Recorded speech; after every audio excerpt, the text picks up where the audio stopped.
సేవ సంతోషంగా చేయాలంటే విశ్వాసులు ప్రియమైనటువంటి దేవుని జనాంగమా ఖచ్చితంగా సేవకులకి సహకరించినప్పుడే సంతోషం ఉంటుందండి.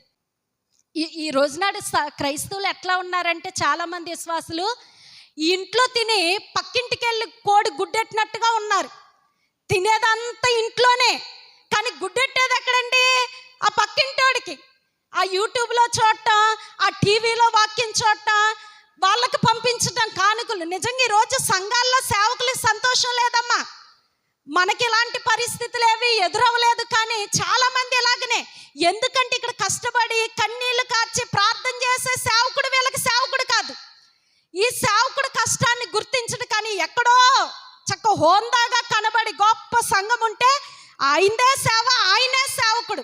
కానీ వీళ్ళకి చిన్నదానికి పెద్దానికి వచ్చి కష్టం వచ్చిందా తల్లి అని వచ్చి ప్రార్థన చేసి వాళ్ళ కష్ట సుఖాలు తెలుసుకుని వాళ్ళని ఆదరించి ధైర్యపరిచేటువంటి సేవకుడిని మాత్రం లెక్క చేయరు. దయచేసి అలా ఉండొద్దు. అది మనకు ఆశీర్వాదం కాదు ప్రియమైన దేవుని బిడ్డ, అది మనకు ఆశీర్వాదం కాదు. ఎందుకంటే ప్రియమైనటువంటి దేవుని జనాంగమా, దున్నువాడు ఆశతో దున్నుతాడు. ఎందుకనండి పొలాన్ని దున్నుతున్నావు? పంట వేస్తే నాకు ఫలం వస్తుందని. ఈ రోజునాడు మరి సేవకులకి సంతోషం ఉంటుందా?